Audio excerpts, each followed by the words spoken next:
Hi, I'm Kevin Jeter, and welcome to this week's edition of the Nation's Capital Sports Show, where it's most definitely on. We have Afshin Banab, Stephen Mangas, and Vincent Charles. Gentlemen, let's get started talking about what we enjoy talking about the best and the most, and that is sports here in the DMV. And the reason why I have this big smile on my face is because the Washington Redskins have started off the 2014 training camp season, baby. Tell us more about that, Vincent. Yeah, absolutely. Or actually, Stephen.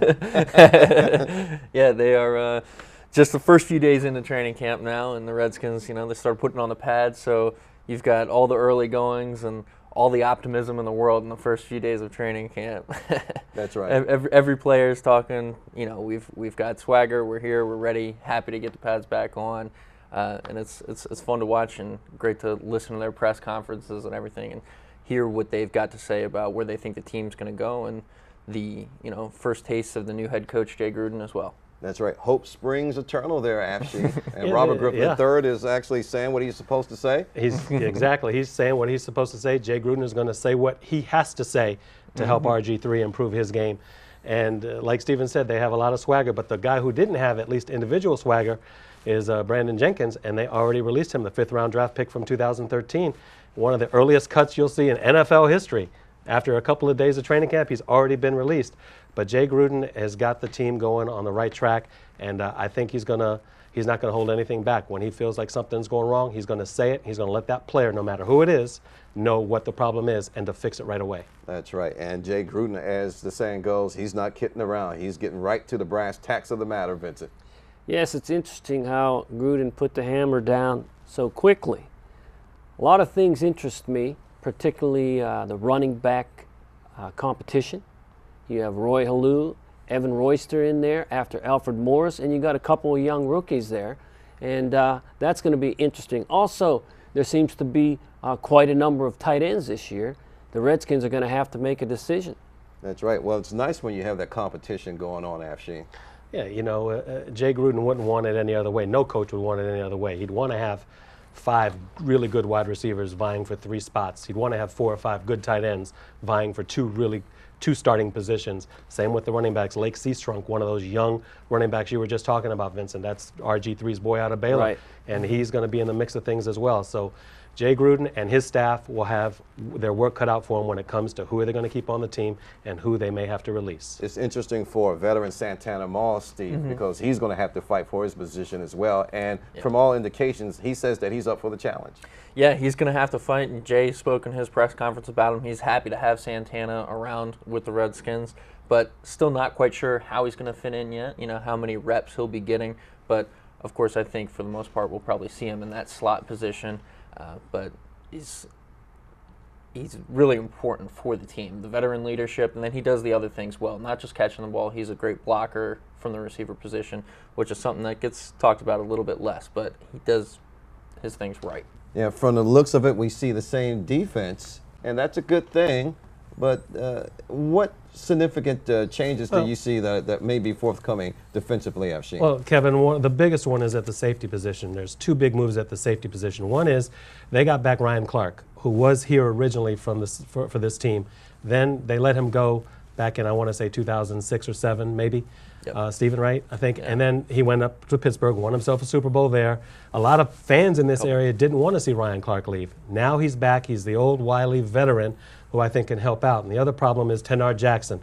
He had 2 big suspensions over the past couple of years. He had indefinitely. He was out of the NFL. He comes back this year. Something happens again with him, and they suspend him once again indefinitely. So Clark is probably the biggest move on the defensive side that you'll see. And D'Angelo Hall, if he has another career year at cornerback, I think that they might be a little bit better defensively. All right, we want to remind everyone that you're watching the Nation's Capital Sports Show right here on AIM via Comcast 69 and Files 38. I'm Kevin Jeter with Afshin Banab, Vincent Charles, and Stephen Mangas. Let's continue our conversation talking about the 2014 Redskin training camp in Richmond. One thing that I did notice from watching it on TV and from the reports that I received, that the number of fans in participation were kind of like down like 33 or 44%. I wonder, does that have anything to do with the location of the training camp, for it being kind of far for the people that used to go when they were at the other Carlisle Park? It's possible that that could be a factor, because you're traveling a little farther now, going down to Richmond, and you're dealing with the traffic on 95. Whereas when they were in Carlisle, it was a little bit easier drive up there. But I think last year's record may also have something to do with it, and the fact that the team hasn't been doing real well in the last few seasons. All right, you guys touched on this already, and I know you guys are not soothsayers, but predictors perhaps. And although it's early on to say anything or make any concrete, guesses, but what do you expect to play out in this particular training camp? Well, I think you're going to see the big issues right now will still be on the defensive line. Hatcher, he came over from Dallas, but now he's hurt. He had knee surgery, and his return is indefinite at this point. I think that's going to be something that they're going to have to show that they're going to have to deal with, the defensive line. Did they shore up the offensive line enough? We shall see about that. That's another issue. So what happens in the trenches, I think, will be very important as you see this training camp moving forward. All right, Steven, same question.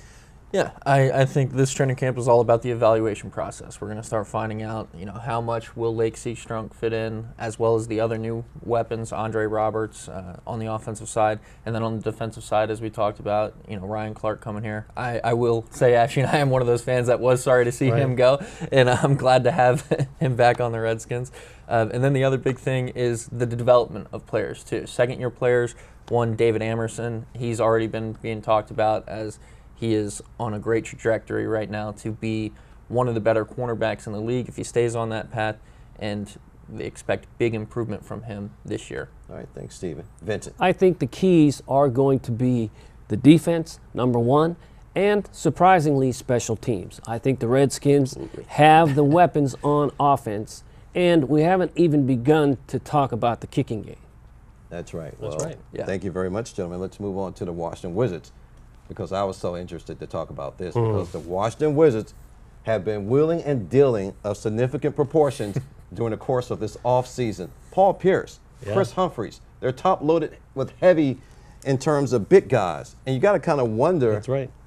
if they, in the process of loading themselves with big guys, did they kind of neglect other areas that perhaps they may need to improve upon, Afshin? Well, I think that's what the Summer League was about, and I'm not really a huge fan of the Summer League. I mean, to me, it's just like the developmental league during the summer, even though it's not really the DL. But you had Glenn Rice Jr., who is one of those, you could say, up-and-comers, who won the MVP of the Summer League in the NBA this year. But they still have Otto Porter that I think they're going to really put their trust in. They got Paul Pierce, Chris Humphreys, and there's another big man that they recently got, DeJuan Blair, who used to play for the San Antonio Spurs, who actually the Wizards wanted a few years ago when they let him slip behind them in the draft. So now they got him. We'll see what they do to shore up the front. But I think that with Beal and Wall becoming the veterans that they are now, that they have a shot at it. Now you got to see what Otto Porter can do. He's a number 3 pick in the draft. He's got to be able to do something. And I think with the emergence of Glenn Rice Jr., then you'll have a good mix of veterans, a good mix of inside players and outside players. Well, it's an unfortunate thing that Trevor Ariza escaped us. And the bottom line was he went to Houston for the same deal. I couldn't get that one, so I don't know, but Steven. Yeah, I don't want to speculate on to anything of what his thought process may be with going, but I'm happy to have Paul Pierce here in Washington. I think that's maybe not an upgrade, maybe about even keeled as Paul Pierce gets to the later part of his career, but he's still a very valuable player, and again provides more valuable leadership. Somebody that's won championships, been an all-star numerous times, and a future Hall of Famer. So that's invaluable to have on the team. But as we talk about, I wanted to touch on as well, Afshin, definitely all chips are in for those younger guys as the backup ones. I mean, you're going to see John Wall and Beal are going to be the minute eaters for sure. I think that's why they decided that they might not need to add so many players in the front or in the backcourt there. But Glenn Rice Jr., as you said, winning the Summer League MVP, and Otto Porter was also named to the first team as well. And I really like the addition of Chris Humphreys, because that dude can really turn down a bunch of rebounds, in which the Wizards in the past have not been strong, and that hasn't been their strong suit defensively, Afshin. No, he's going to definitely help. He's going to spell Nene or Gortat and give him some good minutes. And as far as Ariza, getting back to that point, maybe he left because Texas has no state income. I don't know. Let's talk a little bit about Gortat, although I did cover that in episode 159 of the Nation's Capital Sports Show podcast. But let's talk a bit about he's been extended to a multi-year deal. Good for the big man. I like the moves in which Ernie Grunfeld has been making in terms of retaining the services of Gortat, your boy, Vincent. I like that move.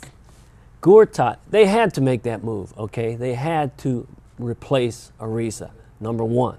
Also, Gortat, he's going to get better. John Wall is going to make him better as they improve their chemistry, and I think he's going to get more shooting opportunities. Definitely, that was a good move. And the signing of Chris Humphries. As you mentioned, Kevin, they have definitely improved their rebounding prowess. That's right. A little weak on the backcourt now, but when you talk about why did they go ahead and get rid of that 46th pick, maybe they could have used it for getting some help in the backcourt. Well, I think the 46th pick, as Afshin alluded to in the last show, 2 shows ago, I'm not putting words in your mouth. I don't want to do that, but we talked about this off air. Well, you're not going to really get much for the 46th pick, and the 46th pick is so low. You can trade away for that, and you're not going to get much of anything, Afshin. No, you're not going out of the 46th pick. It's you're shooting out of a fish out of a barrel. And plus, they also, by getting rid of that pick, they get a mid-level income of, I think, $5 million by getting rid of Ariza as well, the combination of the two. So that means that they can go over the salary cap if they do want to sign someone before the season begins by $3 million without having to pay that luxury tax. So that does help in that sense. All right, let's speculate a little bit, because the Washington Wizards, it's been kind of speculated or said that they are gunning for Oklahoma's Kevin Durant when he's up for and his option of his contract when he's a free agent, supposedly in 2015 or 2016, Afshin. Yeah, come 2016, Kevin Durant will be an unrestricted free agent, I believe. And, this is his hometown. He grew up in PG County, Maryland, went to Seat Pleasant, and then I think it was Montrose Christian. So he is local to the area. If you heard his MVP speech, he mentioned the D.C. area. I think he even has a tattoo on the back that says something about DMV, much love, or something like that, or Maryland with love. So he has a lot of family here. He loves the D.C. area. He says that it is in every fiber of his being that D.C. will always be his home. Well, true enough said for Kevin Durant, but it's going to take a lot more for the Wizards to get a caliber pro as Kevin Durant, because they're going to have to improve upon their play. They can't finish like they did this particular season. They're going to have to go deeper into the playoffs, Vincent. They certainly have to do that, because if they don't, then these players aren't going to want to come to Washington. So they have to give these players a reason to want to come here by having success. And I did want to mention the signing of Chris Humphries. I think that was great, Kevin, because when we think about Nene, how he gets injured, those signings have been key, because Nene, you can't always count on him. And Ernie Grunfeld has did a good job in the kitchen this time around. I will admit that. He's been basically superhuman, and he's earned a couple of respect points for me. I agree. He's, it's pretty hot in the kitchen, but he's standing in that heat. So that's right. He's done a pretty good job this season, and then, of course, in the offseason. So kudos to Ernie Grunfeld, and we'll see about Randy Whitman, how he carries this team over now as the head coach. That's right. We're going to let you have the last word on that, Afshin. This is the Nation's Capital Sports Show. I'm Kevin Jeter with Afshin Bernard, Steve Mangas, and Vincent Charles. Coming up, we're going to talk more sports, the Washington Nationals and DC United. And you can listen to us on TuneIn.com. This is the Nation's Capital Sports Show, where it's most definitely on. We'll be right back.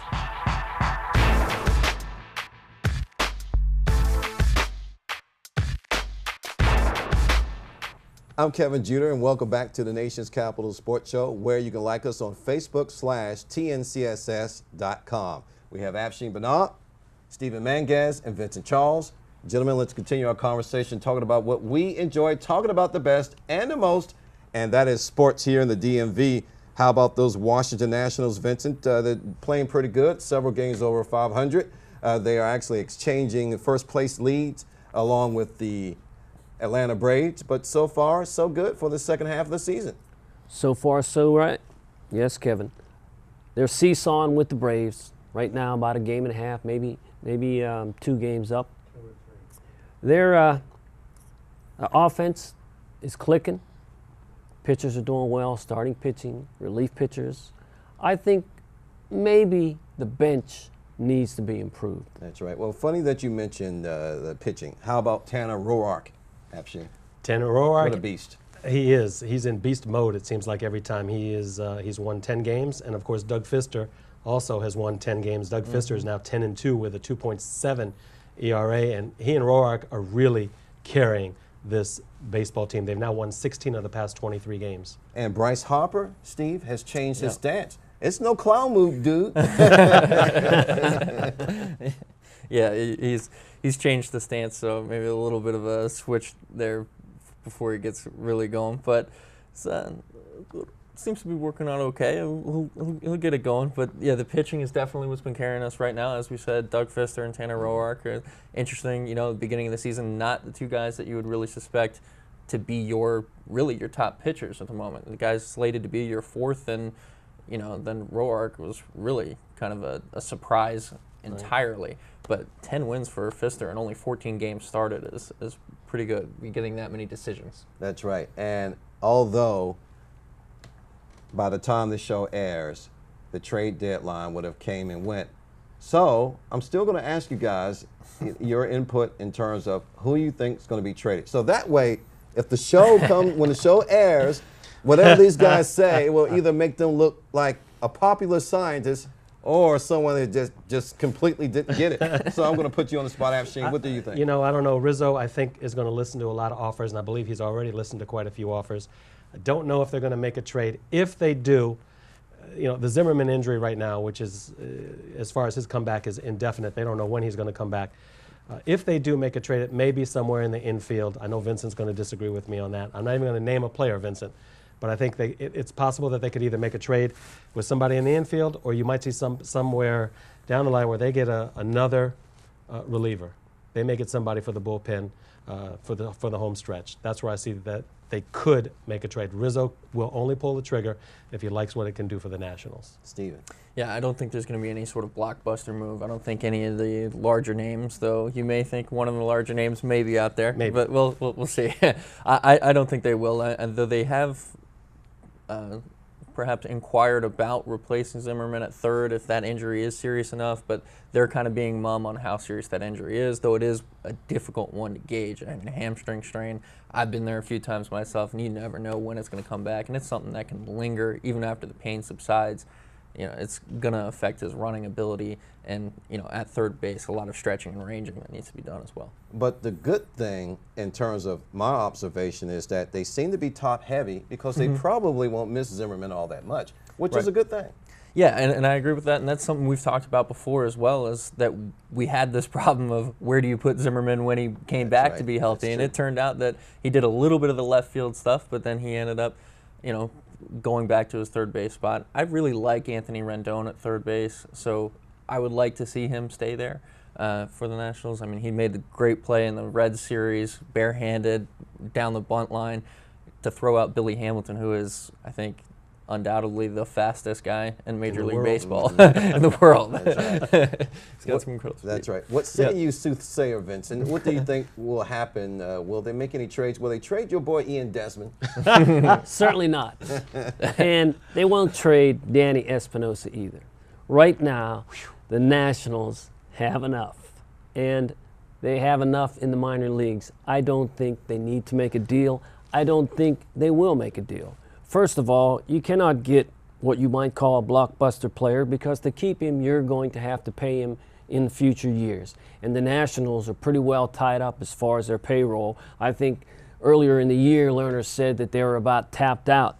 Now, in time, think about this, guys.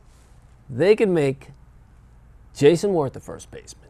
They can make Bryce Harper a first baseman. The Nationals have talented athletes, not only talented baseball players, but they have talented athletes. They have enough in the infield.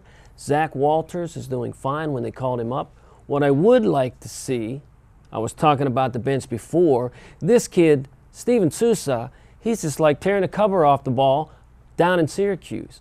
That guy, they need to bring him up. He kind of reminds me of Michael Morse, and the bench does need help, but I can't see a deal being made. Let's keep something else in mind. Thank you, Vincent. Thank you, guys. Let's keep something else in mind as the season progresses. They're going to come to the point in August where they expand the roster a little bit more. So take into consideration that point. Also, let's talk a little bit about something that you heard through the rumor mill in regards to Ian Desmond turning down a potential kind of sort of mega deal. It was a big deal. He turned down, I want to say it was a 7, maybe 8-year deal. In the rumor mill, this is the rumor mill, guys, that he turned down an $80 to $90 million deal that the Lerners offered him. Like he turned it down pretty much right away. I don't know what Desmond is looking for. Maybe Vincent's right. I'm sure he may be waiting till the season is over, and I can understand that. But you know, possibly a little bit of a in the presser to say that would have been sound judgment on his part, because you got people like Harper and Strasburg. Rendon's contract will come up soon. You know, sooner before you know it. And you have to deal with all these contracts that are going to be coming up. Desmond is not the only player on this team. And what I will say about Desmond is I think he's one of the best offensive players on this team, and I think he's one of the most charitable players on this team. And it'd be great to keep him, but you want to make sure you don't have that on the back burner right now, and you want to get that deal done as quickly as possible if you really think he's your guy. All right, Steven, we're going to let you have the last word on this. Yeah, I'm going to agree with Sheen there. I would like to see Desmond stay around. As you mentioned before we got on, too, you really kind of feel that if he does things right, he could be a face of the franchise type player and a face for DC Athletics entirely. You know, but he could improve the fielding a little bit, perhaps. Yes, get rid of some errors, and I mean that's your question mark right now on him, and that's reasonably so. But definitely offensively, as far as any shortstops in the league go, I mean he's way up there. All right, well, thank you very much. You can email us at info@tncss.net. Let's move our attention to talking about a team that we haven't talked about in a while, and that is DC United. Indeed. 3 months ago, we talked about them. And then we talked about them sparingly since then because they were doing bad. But all of a sudden, Sheen, they're winning, quote unquote, Charlie Sheen. Yeah. Sheen and Charlie Sheen, right? They're not only winning. Imagine back in April when we started talking about them. They did not win a game in April. No. And here they are in second place at 10-5-4, just a few points behind Sporting KC. And they have done an absolutely wonderful job. Ben Olsen has got these guys going. You know, Chris Rolfe is now in there. He's been a starter. Eddie Johnson's all of a sudden scoring. Boswell is playing well as a midfielder. This team is really doing well. They've won their last 3 road games, which they haven't done that in years. Yeah, haven't done that in years. What do you attribute this turnaround to? Oh, Ben Olsen, you know, I'm in the tank for him. I've told you that before, Kevin. And I think that they finally are starting to listen to him. And not only are they listening to him, but he's come up with a way that he's devised a scheme for them that works for them. He's not trying to make them fit into his scheme. He's finding a scheme that works for those guys. And I think that's why they're successful this year. And also, they're probably underrated. A lot of people didn't think they'd do this. And it's tantamount in terms of sports. And you and I sat down and talk about this. You make if you're a coach, you fit your scheme to match your players' strengths and weaknesses. Right. Steven. Yeah, and I think the biggest key for him, as wins and losses, has been defense. Has been very strong for him as well. Conceded, I believe, the 3rd fewest in the MLS this year, and attributing that they've got that great 9-goal differential at the moment. Mm-hmm. So that's been their strong suit, and there's been rumor of whether or not they'll be looking to bring in even more defense and bolster it up. I can't remember the player's name, but I believe a Korean player. Correct me. Anyone else know? Yeah, I don't know his name. He's from Asia. Yes, that's right. Yes, there's an Asian player. And Vincent. They seem to have come out of nowhere from what I was expecting at the beginning of the year. I didn't expect a very good year out of these guys. But yeah, they surprised all of us here, you know. Yes, they did. It seems like the chemistry is coming together now, and Rolfe has definitely been a great acquisition. Fabian Espindola, Luis Silva, although he's hurt right now, Espindola. There was a point where Silva scored 5 goals in 5 games. Yeah. That's right. They're coming around, and Bill Hamid, he has made the All-Star team. Yeah. 23 years old. And Ben Olsen, he's got big dreams for this kid. He sees this kid playing on the U.S. national team, possibly in the World Cup someday. Yeah, we hope that we hope that DC United continues on to do good things, and who knows, it could be the playoffs. Well, especially the way the MLS is set up. I think anyone, there's a bright hope for them if they continue to do good to make the playoffs. Well, thank you very much, Vincent. Thank you very much, Stephen and Afshin. I want to put this one in there real quick. Congratulations to the 2014 National Baseball Hall of Fame and Museum inductees: Bobby Cox, Grant Maddox, Tom Blvd, Frank Thomas, the Big Hurt, Tony La Russa, and Joe Torre. I caught a little bit of that today, watched the ceremonies, and then I had to come in here, but it's a good thing. And I have a few announcements before we make way out of here. Our email address is info@tncss.net. You can check out the Nation's Capital Sports Show via AIM on Comcast 69 and Files 38. We're on Sundays at 3 p.m., Monday at 9:30 a.m., and Friday at 9:30 p.m. And the most important announcement that I'm going to make today, well, Afshin has an important announcement too. Happy birthday to Steve Mangus. Yes. Thank you. Chris Jerry. Chris is not here. And owe you a couple beers, young man. And where would we be, Afshin, without our hard-working group of volunteers and folks here at AIM? Well, we wouldn't be here. That's right. So Devin is off. That's right. Kevin Sampson's away. That's right. So in comes the reliable Patrick McCleary. He is producing tonight. So congratulations to Patrick. Our director, LJ Lacoma. Technical director, Janessa Jackson. Our graphics, Misty Sweet. Audio is, of course, the ever so reliable Ken Briley. And our camera ops, Doa Noor, Bill Calder, and Bill Weisner. And we thank each and every one of you for letting us do this, and it's great to work with you guys. It's sure enough is. It's a pleasure doing the show, and I speak on behalf of Afshin Banab, Vincent Charles, Stephen Mangas, and Chris Jerry, who's here with us in spirit. This is the Nation's Capital Sports Show. You can catch us on tunein.com. This, once again, is the Nation's Capital Sports Show. Have a great sporting day, as well as a great sporting week. Take care.